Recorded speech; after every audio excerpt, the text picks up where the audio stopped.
মসজিদ ভর্তি নামাজি থাকবে, একটাও ইমানদার থাকবে না। কেন বুঝতে পারছেন না? খুব শিগগিরই দেখবেন, আমার কথা মিলিয়ে নেন। আমি দুটো কথা আজকে বলবো। 4-5 বছর আগে বলেছিলাম ওয়াকফ যাচ্ছে, ধর ধর ধর চলে গেছে। চলে গেছে তো নাকি এখন আছে? গেছে। এবারে যারা আমার তখন বিরোধী করেছিল তারা কি ঘাস কাটে একটু দেখি।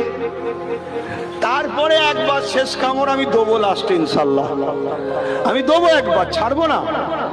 কেন আমার ইমানি দায়িত্ব আছে, কিন্তু এখন নয়। কেন আমি দেখি তোমরা কত কি করো, দেখার দিন যখন আল্লাহ দিয়েছে দেখবো না। কেন হিফাজতের মালিক তো আর আমি নয়, হিফাজত আল্লাহ করবে, কারো দ্বারা আল্লাহ করিয়ে লাই। জোরে বলুন সুবহান।